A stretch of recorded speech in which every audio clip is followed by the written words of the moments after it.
Welcome to Free Kiwis. Today we're going to be discussing a book, The Coddling of the American Mind, which was written by Lukianoff and Jonathan Haidt, the latter having been a prominent guest on Free Kiwis in the past. Now, The Coddling of the American Mind is a grappling with various problems that seem to be afflicting American culture and have flowed out into the rest of the Anglosphere at least, to do with polarization and a kind of splitting apart of our societies, and also a general psychological weakening that the authors see taking place. We should note that this book came out in 2018, so it was sort of written in the period 2015 to 2017. And they talk a lot about that in the book. And I think that, all the themes which Michael has just mentioned are in the book. I should add as well that it has a particular focus on universities. So I think the thing that motivated the writing of this book was a sort of wave of so-called deplatformings, in some cases with some violence, the speakers getting sort of joggled and property damage being done and things like that. So, one possible way of starting actually is just to soften the title really, because the title sounds reasonably aggressive, the coddling of the American mind. It sounds kind of like an accusation, but I think that part of the way this book came into being, part of the genesis of this book was actually Haidt and Lukianoff suffered from pretty bad depression. I mean, I think it was sort of near suicidal at some point. And what he did for it was to get the sort of gold standard treatment, which is CBT, cognitive behavioral therapy. So, and then he started seeing what was happening on universities, and Haidt and Lukianoff both sort of started to draw parallels between what was going down on universities and the kinds of cognitive distortions that CBT talks about. Yes. So one of the key ideas behind cognitive behavioral therapy is that our thoughts can lead to very unpleasant mental states, obviously, because if you believe, the world is evil, people are out to get you, you're going to feel bad about it. So, and sometimes that can be true, but in a lot of cases, we just sort of make these problems for ourselves. Yeah. I mean, one of the big ones actually there is blame, the kind of outward projection of one's problems onto others. And that seems to me to be a particularly strong driver of the kinds of things they're talking about. And it's the flip side of personal responsibility, or the antithesis of personal responsibility, the idea that one's problems one has to own oneself and deal with. Instead, it's sort of giving it to everybody else to deal with. Yeah, and again, it might actually be true in some cases that people have done things wrong and you have to blame them, but it's dangerous to get into the mindset, what they call us versus them mindset, or in CBT it's often called black or white thinking. Yes. That it's just, I'm completely right, you're completely wrong, or there are good people in the world and there are evil people in the world, and that's all there is to say. Actually, often life is a lot more complicated than that. I would dare to say always in life is things are more complicated. And in fact, I mean, of course, you're right that sometimes from an objective point of view, one's problems are imposed from the outside. But even then, it's a psychologically stronger position to take responsibility for it. Yeah, it might well be. Yeah. So I thought this would be an interesting way of beginning, because as I say, I actually. If you read this book, even though the title, as I say, is quite strong, I think you very much get the impression that Haidt and Lukianoff's arguments are really built out of compassion. They're not just sort of saying these students are crazy woke people, let's sort of abuse them, let's mock them. They're saying there's something going on in universities which includes a lot of suffering for some of the students involved. Yes.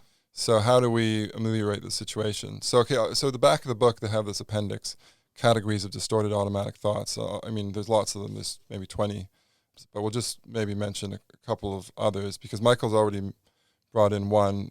Here they call it dichotomous thinking. You view events or people in all or nothing terms, right? Another one is catastrophizing, which has actually sort of started to come into everyday parlance. You believe that what has happened or will happen will be so awful and unbearable that you won't be able to stand it. So it's the kind of thing, in this context, it might be, there's this speaker coming onto campus whose views I find extremely offensive. If he's allowed to do this talk, I'm going to freak out, or something terrible is traumatic. Yeah. Whereas maybe some people will be offended, maybe you will be offended, but probably that's going to be the end of it. You might feel upset for a while, but you could also argue back. So, it just might not be that as terrible a situation as one might think. Or it might actually be turned into a terrible problem for you by your own reaction to it. The fact that you sort of amplify the seriousness of the offence till it becomes trauma. It need never have become trauma, but if you see it as something that is so deeply harmful, then one's own sort of psychological fragility amplifies it into something that really is a problem. Right, and that's the mechanism behind trigger warnings. This is one of the reasons why trigger warnings Yeah. don't work as they're supposed to, and there's a lot of empirical evidence on this now, which is, so the idea of a trigger warning is you put a little warning before a text. You say, this text involves, it features sexual assault, or it features murder, or it features suicide. And what studies have repeatedly shown is that doing that can often make people more upset. And the reason seems to be that normally you would just go into a text, even one that includes some of these sort of bad things, just treating it as a text and not really suspecting anything. But then if somebody says, this is going to be, hints at you, this text might be dangerous, then all your kind of psychosomatic reactions are kind of put into gear. You start thinking, oh, when is this coming? How bad is it going to be? And you might even sort of go into some of these other cognitive distortions like catastrophizing. Yeah. Okay, so that's sort of broadly where the book is coming from. I think it's important to sort of put that up front. But the book also has a very sort of clear schema, very clearly written, very clearly argued. And they start out actually with what they call 3 bad ideas, which they think... 3 great untruths. Exactly, 3 great untruths, which they think are responsible for a lot of the problems in modern day universities and maybe now even more broadly in society. Okay, so let's talk a little bit about these. Number 1, we've actually already touched on some of them, but let's just go through them again. Number 1, the untruth of fragility. In other words, what doesn't kill you makes you weaker. Mm-hmm. An inversion of Nietzsche's now cliched maxim that what doesn't kill you will make you stronger. That's right. So do you want to talk a little bit about this idea of, because I know you like this idea, Michael, of anti-fragility.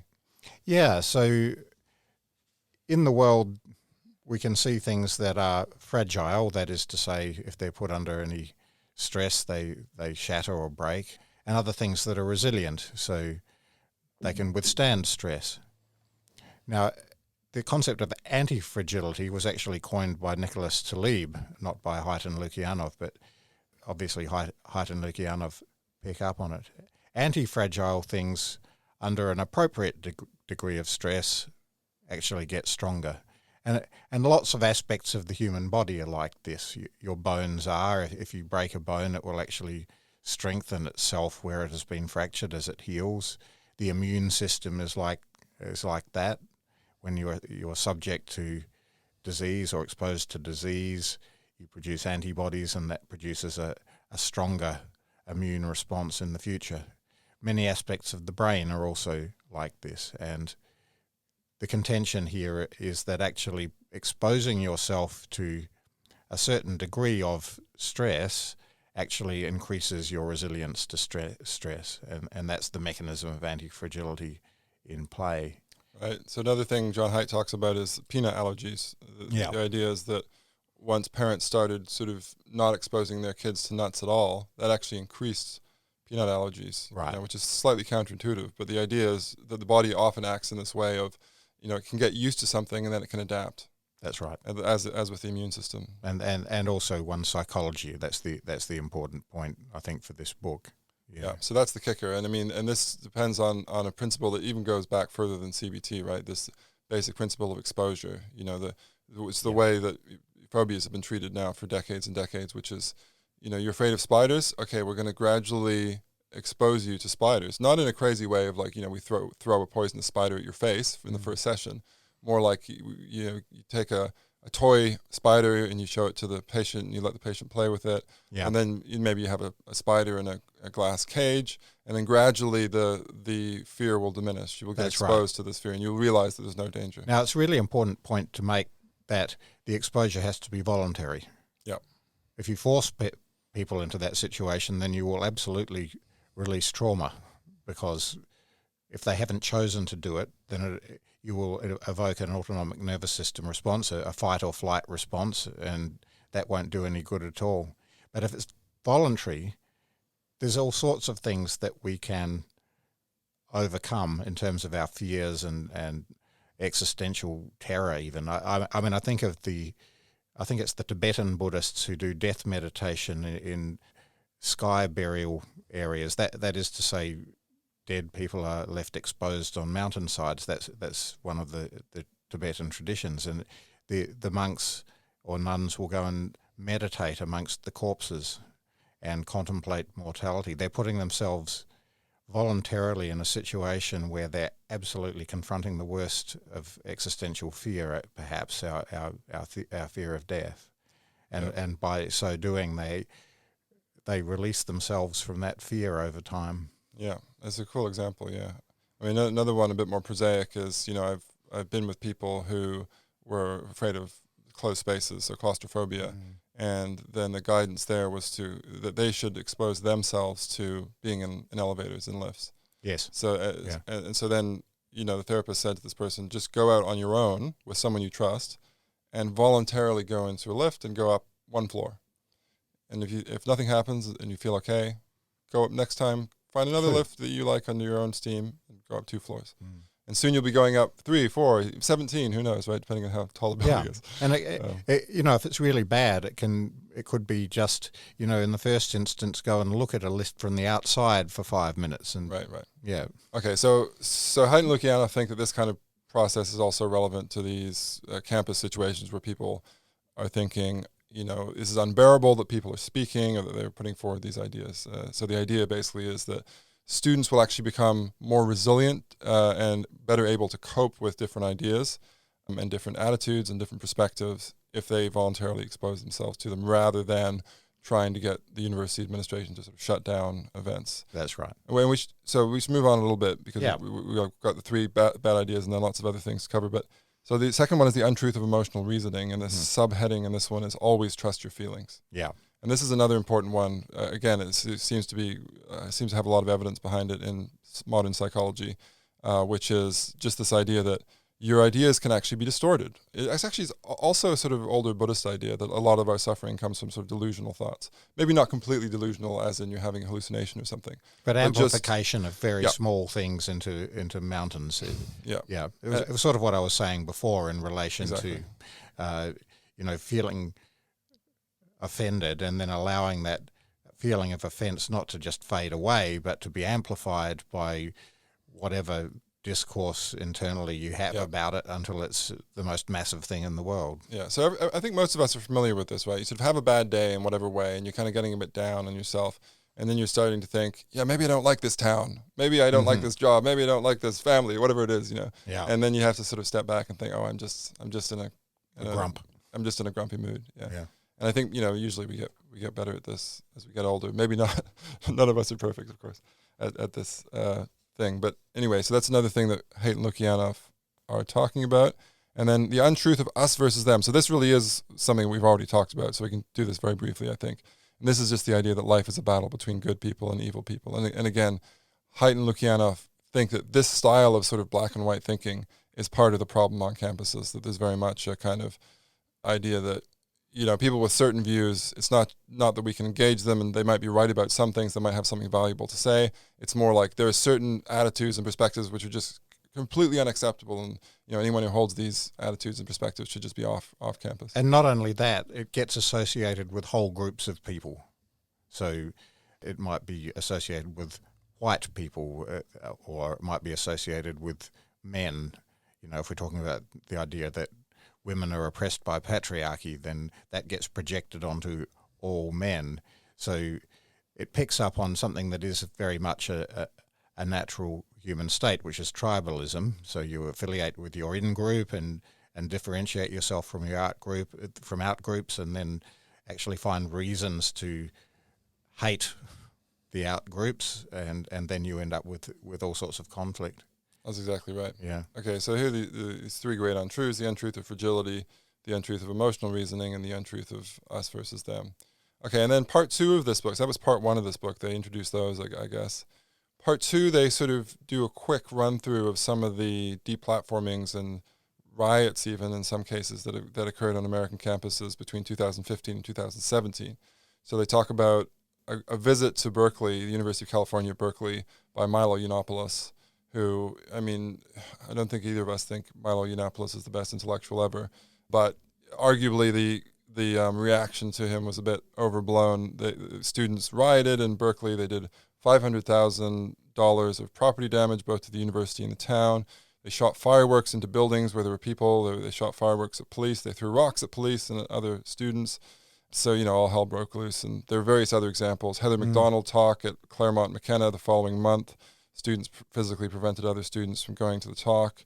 And these are just anecdotes, but Haidt and Lukianoff, through Heterodox Academy, this sort of international organization that Haidt co-founded to look at sort of polarization in the university, they actually try and quantify how many of these deplatformings there have been.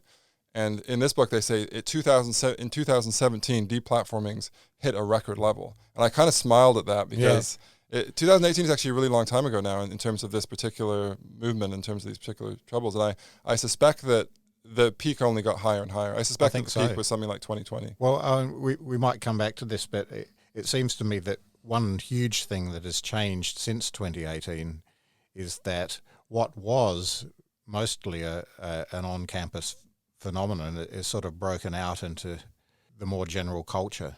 I don't know, we might come back to that point after we've finished summarising, but I've got a few things to say about that. So you say them now, you might forget. Sure. Well, I mean, I think the COVID lockdowns somehow facilitated that happening, particularly the George Floyd incident.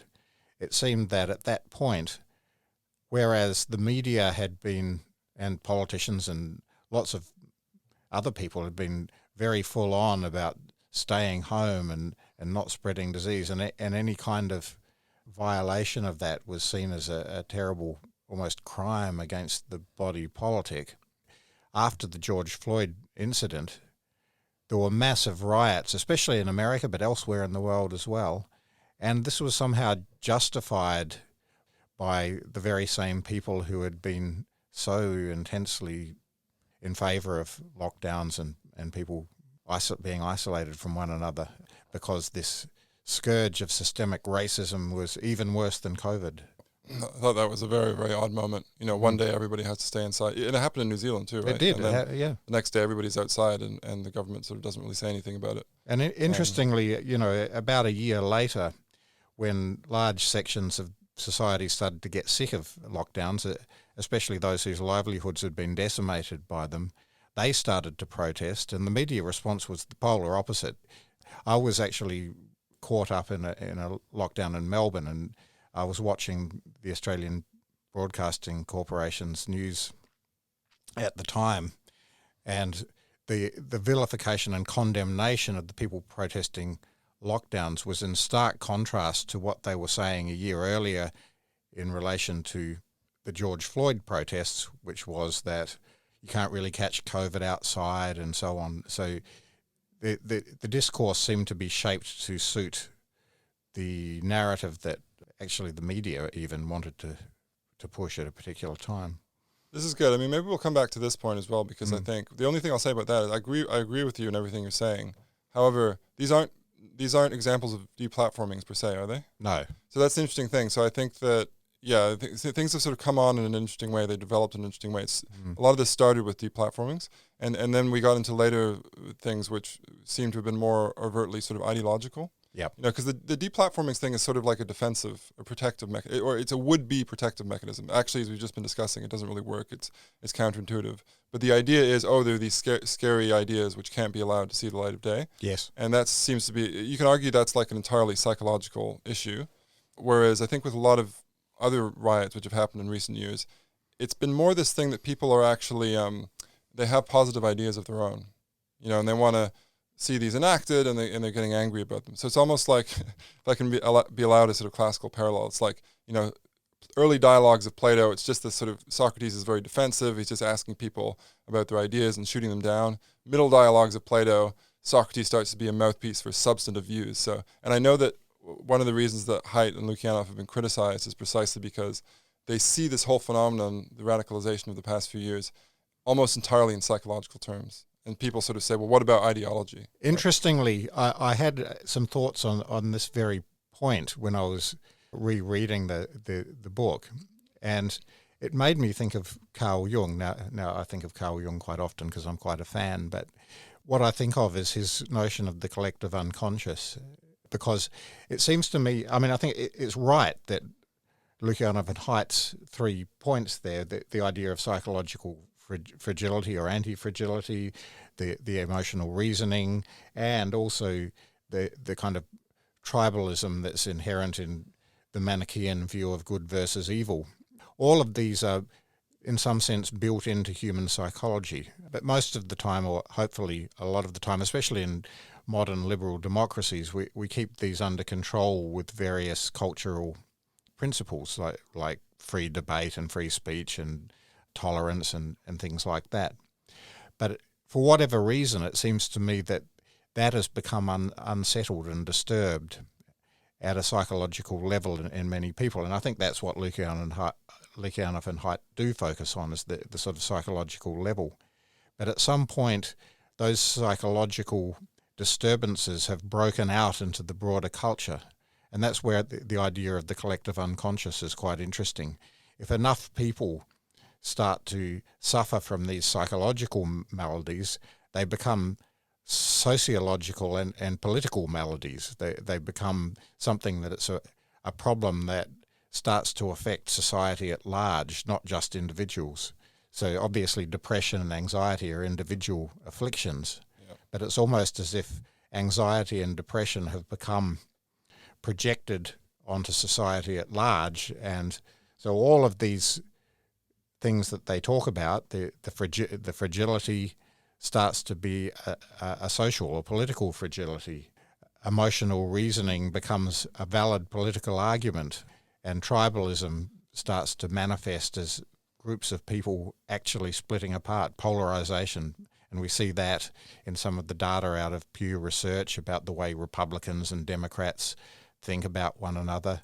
They're starting to hate one another even more over time and ascribe poor motives to one another in greater proportions over time.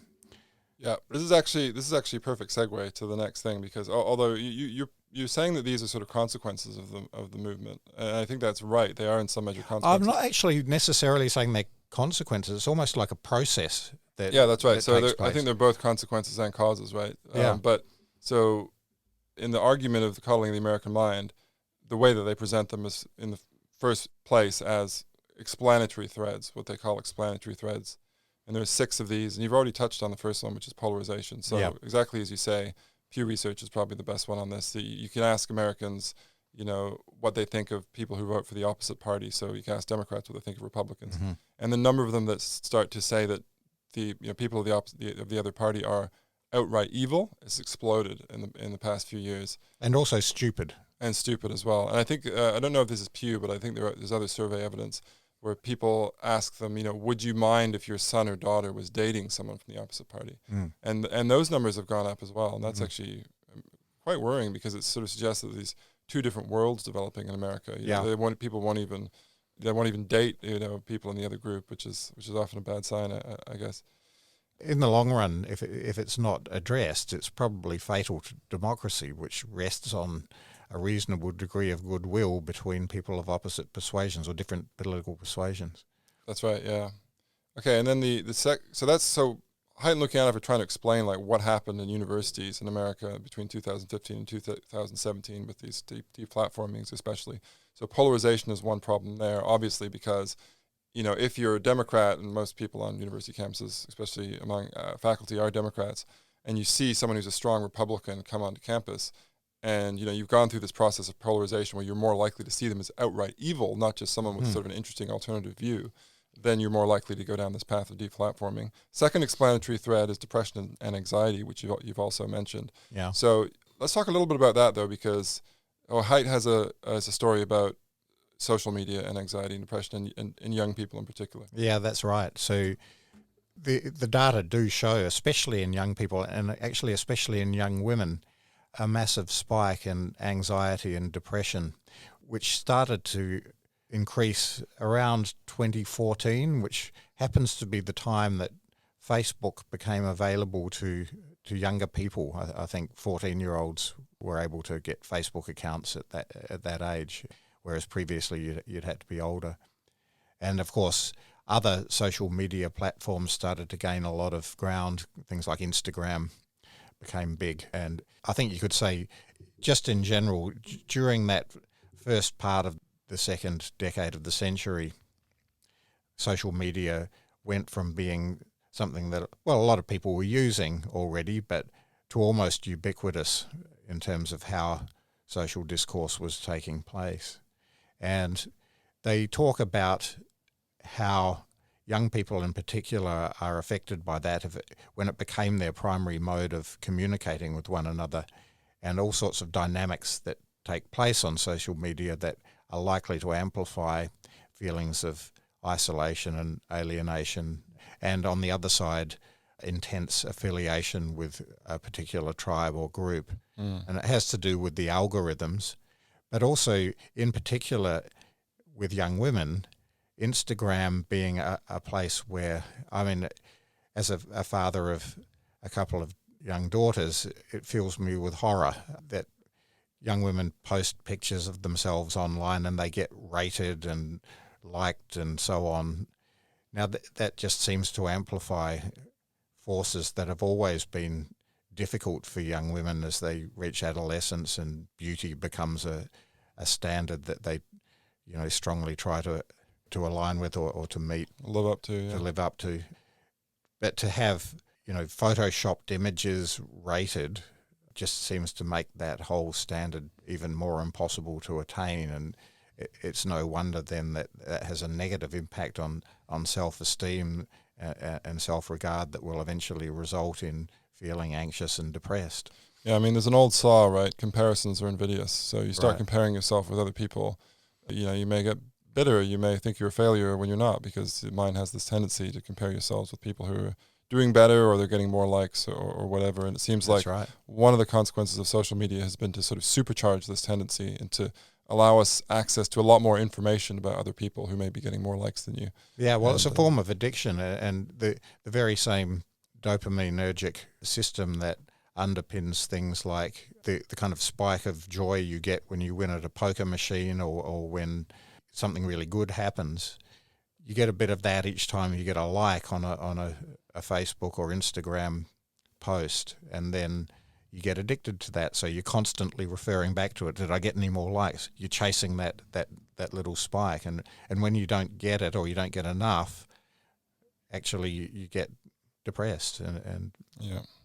Okay, you're doing really good segues today, so without even realizing it. So you've also just touched on parenting, and this is the third explanatory thread in Haidt and Lukianoff's book. So accounting for all, explaining the strange growth in deplatformings and trigger warnings on campus.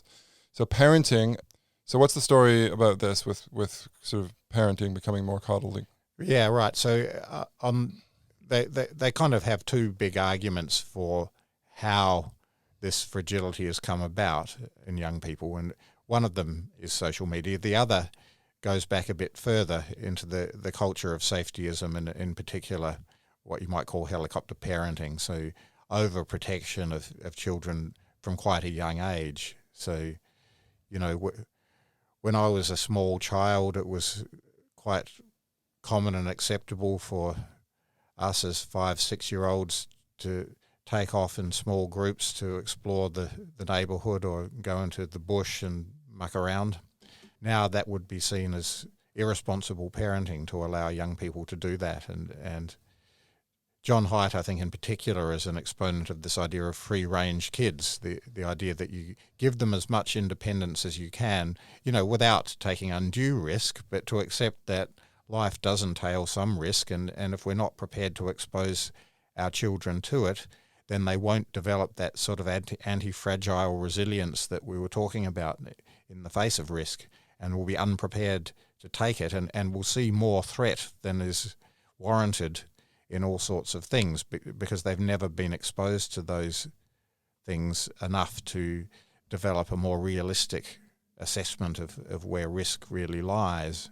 Yeah, so those two things, so parenting and the loss of free play, the decline in free play, those are actually two separate explanatory threads, but obviously they go together. Yeah. So, and I think Haidt and Lukianoff tell the story, especially, it's really an America-based story, but they're American, so that makes sense, of things have actually gotten safer over time in American cities, but there was a sort of spike in crime in the 80s and 90s, and this was picked up on by the press, as the press does, because they like to emphasize negative things because it sells more papers, which is sort of always the way that it has worked. and they started doing things like putting faces of missing children on milk cartons. So there was a lot of salience. So the idea that the world is dangerous, American cities are dangerous, and kids shouldn't be on their own, achieved a lot of sort of psychological salience. It was in a lot of people's minds, even though the overall trends, as Steven Pinker would say, you have to focus on the trend lines, not the headlines. The overall trends were actually, especially after the 90s, that violence has actually declined. So you're actually safer now than in a lot of American suburbs than in the past. I don't know about maybe very recently it spiked again. But, well, I think there are fluctuations over time, and things happen that can cause short-term increases, but it is certainly true that on just about any metric, the world has got safer and safer and safer. Yeah. And so a kid walking home on their own from school probably is not a problem. But it's interesting because John Haidt obviously came to New Zealand, and this is the reason that we met, because we met after John Haidt talk. That's right. But and we interviewed him for Free Kiwis, and I definitely encourage people to go listen to that interview, or re-listen to that interview if you want. But he takes a very positive view of New Zealand, and he, I think, thinks that New Zealand has largely sort of avoided these trends of coddling and sort of keeping kids inside and things that have happened in America. So. And I think there's even a document online somewhere.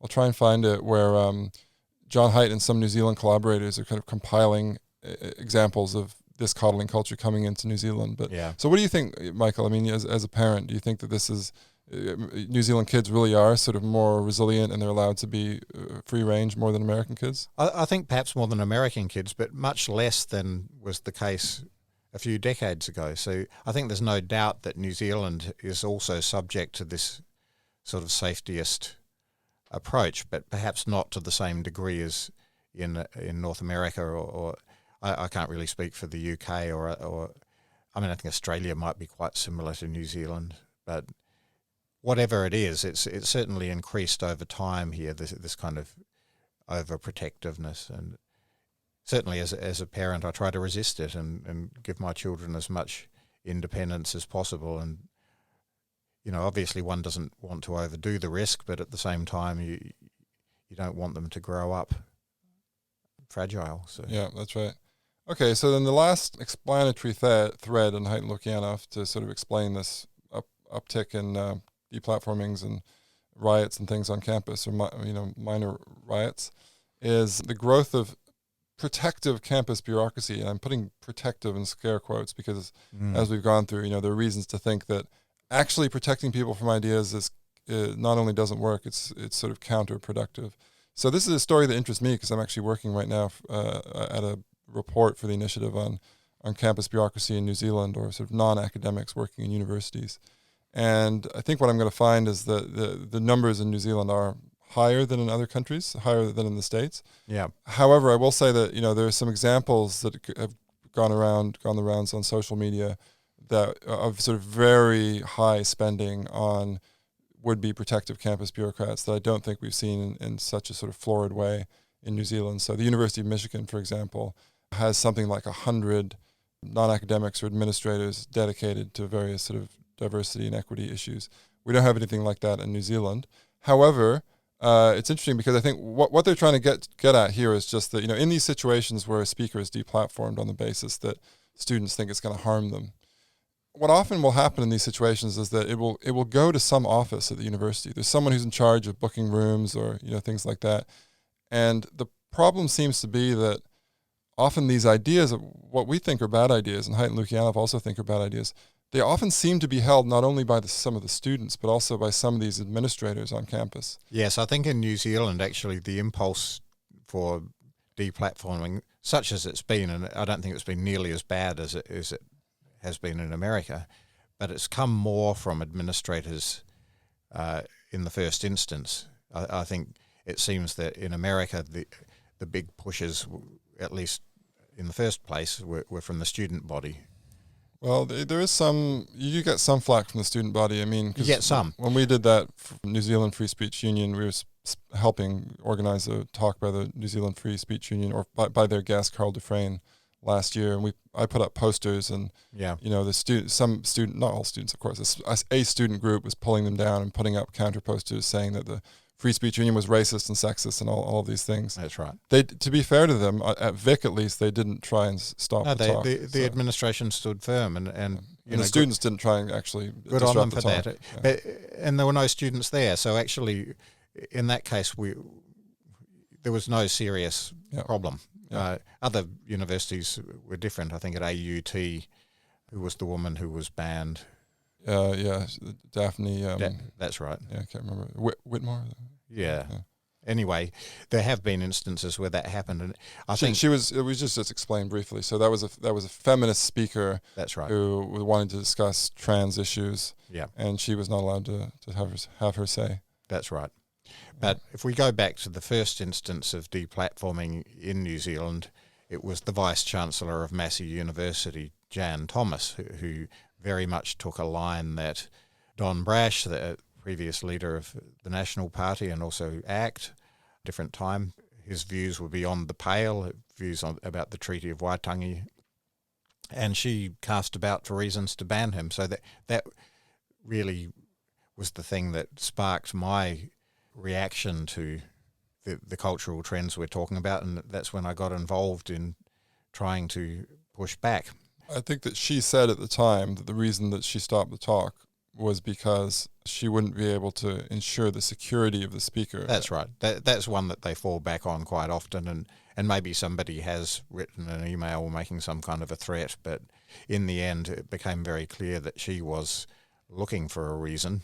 Yeah, so it came out of her, some of her emails were leaked, and that made clear that she actually had banned a speaker for political reasons. Yeah. So that is kind of astonishing, Vice Chancellor.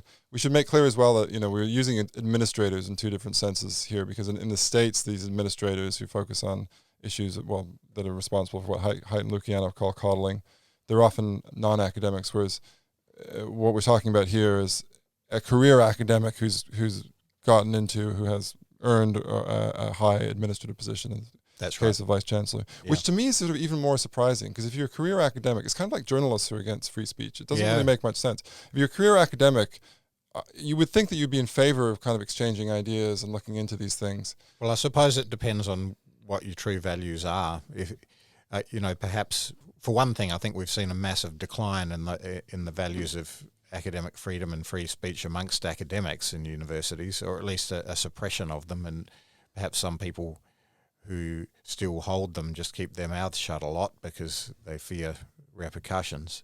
Yeah. But also perhaps those academics who do climb through the university hierarchy to become vice-chancellors might have slightly different motivations sometimes than mainstream academics. If they've had their ambitions set on becoming university leaders, then perhaps they have more political ways of thinking. Yeah, it's an interesting point. I mean, this is the thing. I think to some extent, a lot of those people are motivated by things like public service, and that's often the case with public servants. I don't mean to denigrate all people of that motivation. But no, but I was going to go on to say, though, I mean, that is an element.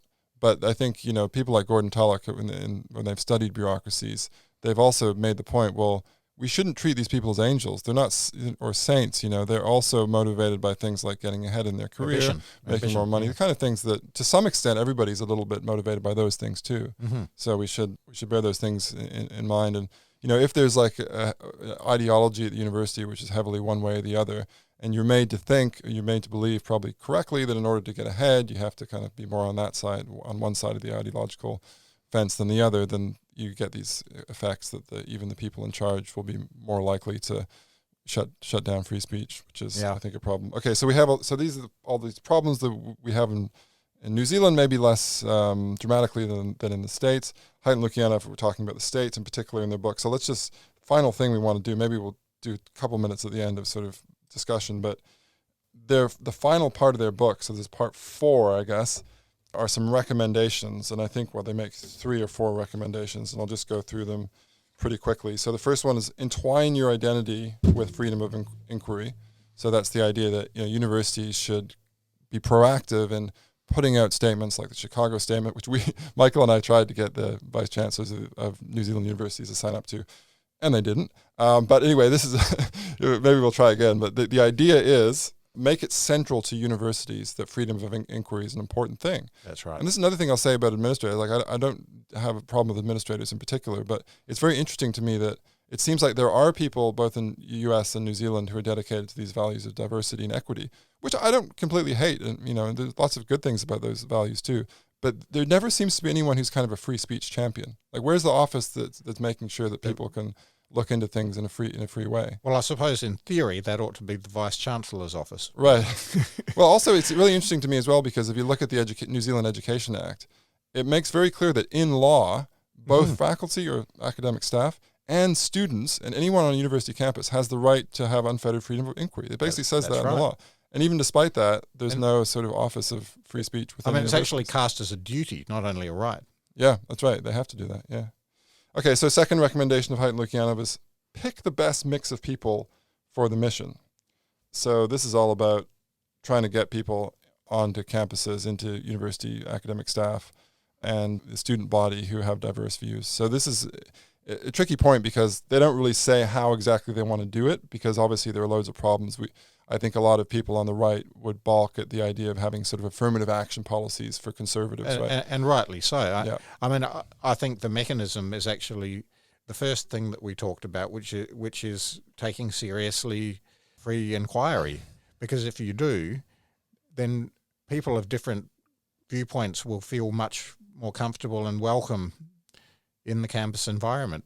As it is, I think that the hegemony of certain ideological viewpoints is getting worse, because the few people who might dissent from that are leaving in droves because it's just not a pleasant place to be.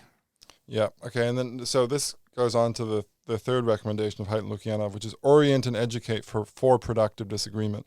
And this is something else that we tried with not much success. But basically the idea is you need to sort of explicitly tell students these days, how science works, how rationality works, how we can disagree in a reasonable way.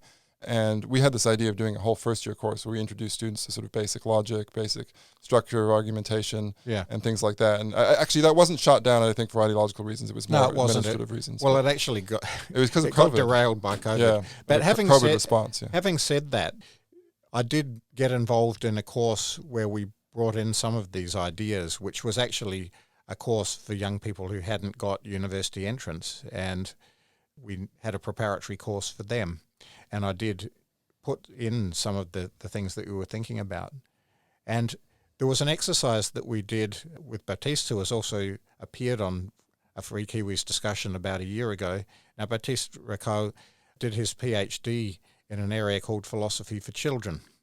And one of the things that he was interested in was the idea that we could introduce disagreement and discussion in a structured way, such that people would get used to the idea of disagreeing and be more comfortable with it and learn from it and get all the good benefits that we can out of respectful disagreement. And we ran some exercises like that with these young people, and Baptiste was helping me on this course. We approached it with a certain degree of trepidation, knowing as we do the extent to which young people seem to have been affected by these bad ideas that Lukianoff and Haidt write about. And in the very first session, we introduced very innocuous topics for discussion, things like we can never know anything for certain, or we should trust experts. Now, that went pretty well, and at the end of the session, I asked them how they'd found it, and it was universally enjoyed, and they actually asked if they could do it again. And do it again with more controversial questions. And it was one of the best moments of that course for me, because I'd made wrong assumptions about how fragile they were going to be. Yeah. And so I did reschedule things in the course a bit so we could do another session the following week, and we did introduce more controversial questions, and it went very well again. It's a great example. I mean, it just goes back to what we were saying earlier about exposure. You go up the lift one floor, and then you feel, actually, maybe I could go up 2 floors, and it's sort of like that. But in this case, it's even more important, because, I mean, going up in the lift is a good thing, and it's an important thing to do, but discussing controversial topics is also, like, very much at the core of our democracy, because we need to discuss those things, because people have different views on them, and we need to find some kind of path through that's satisfying to the biggest number of people, right? And but what respects gave me people's rights such heart from that was that these young people themselves were asking for it. Yeah. And so notwithstanding all of these sort of fragilities that Lukianoff and Haidt write about, which I think are there, we really need to give young people a bit more credit for what they're looking for as well, Right. and not allow the very loud voices of perhaps a minority to overshadow the fact that there's a lot of young people who really have a hunger for open inquiry and want to have that resilience built up. And, we really owe it to them to understand that it is perhaps a minority that are driving things in the wrong direction, and that as, the adults in the room or whatever, we really need to stand up more for the ones who, perhaps the majority, who want to have these conversations. Yeah, I totally agree with that. So the final recommendation of Haidt and Lukianoff is draw a larger circle around the community. And what they mean by this is basically, again, sort of welcome people with diverse viewpoints into universities and try and chip away at this whole psychology of us versus them. Yeah. It's sort of a hard thing to do because it's easy to get into this sort of mindset. But what do they say? They say host civil cross-partisan events for students. In New Zealand, it's not so much a partisan thing. It's more, I think there is a bit of a culture war. It doesn't so cleanly fall along party lines. But anyway, the principle is obvious that just whatever the outgroup is, the university shouldn't really have an outgroup, right? Because it's a public institution, especially maybe in American, some private universities, they have a Christian emphasis, so maybe there's some justification for doing that. But we have universities here that are paid for by all the people of New Zealand. And so there's an even stronger university in these cases that it should be open to everybody in New Zealand. Yeah, well, I think one thing that we can do in universities and elsewhere is de-emphasize the definition of people by group identity. So obviously people do belong to groups, and the groups that you belong to do affect your identity, whether that's sex or political orientation or ethnicity and so on. These things do affect us. But if we put the individual at the core and say individual identity is paramount and then group identity plays into it, then you're less likely to get tribes forming, because then the group identity is more loosely held. Yeah. So I think that's one thing that can be done to encourage more open discussion, because then you don't have us versus them. You've got a whole lot of different people with different perspectives, and that's much more likely to go well. Okay, so let's just very quickly do a little bit of discussion, because we've gone through this book and it sounds like we both like this book. I mean, I think we knew ahead of time that we both thought this book was helpful, which is partly why we're talking about it. One little objection that just sort of struck me when you were talking earlier, Michael, is just that, so to go back to this way that this book is heavily psychological, is there a point, because we're also big, I know, on trying to teach students about ad hominem. You should look at people's actual arguments. You shouldn't just sort of go, covertly try and undermine them by saying, yeah, what you're saying is crazy, or it's my argument is sort of historically inevitable. You shouldn't sort of have recourse to sort of workarounds like that. So would it be fair to say that Haidt and Lukianoff are actually kind of ad hominem? They're just looking at these students' psychological attributes. They're not taking on their actual ideological stances in a mature way. Well, I think, Jonathan Haidt in particular is extremely compassionate towards people in general, and young people especially. And I don't think, although the title of the book might be seen as a bit polemical, the book itself comes across in that way at all. And I do think they're at pains to take seriously some of the issues. I mean, you said yourself before that there is something to be applauded in wanting more diversity of the kinds of people we see on campus. And, it would be great if we saw some equalisation of some of the injustices of the past, or some rectification of those things. Things like racism and sexism have been massive issues for people. It's held them back, and there's time to be given to those things. But it's just when those things become so entrenched and so ideological that we start to see problems. So, no, I don't really think they're discounting those things. Yeah, and I would say that I think the book is kind of aimed at this phenomenon of deplatforming. So when things do actually become slightly violent, and there's fisticuffs and students are prevented from going to certain talks. That's what they're trying to ameliorate in this book. And so I think it makes sense to look at these psychological mechanisms. I mean, what they're doing here doesn't preclude actually having substantive arguments about some of these issues. And I think that I've seen both Haidt and Lukianoff do that in other contexts more. Well, of course. And neither are they just accusing, as it were, the progressive left of the problem. That's right. That's right. And we've sort of, maybe we focused too much on that in this interview. But yeah, they do talk a lot, for example, about the rally in Charlottesville in the United States. That's right. Which did genuinely, often people throw around these terms, white supremacists, alt-right, etc. But there were genuinely nasty alt-right people, white supremacists. There was a death, so that was there's obviously very serious right-wing violence in the States too. And of course, the January 6th riot in the Capitol is another example of that. Yeah. So that might come out of some of these same mechanisms, even though it's not confined to campus in quite the same way. But. Well, and they talk about a sort of nasty feedback loop that drives polarization. And I was thinking about that in terms of perceived threat. Obviously, if you've got a group of people who feel threatened by external forces, that is likely to increase internal adherence to shared points of view and also increase rejection of the points of view of other groups. And when it comes to perceived threat, the actual threat level of threat isn't the issue. It's actually how great the perceived threat is.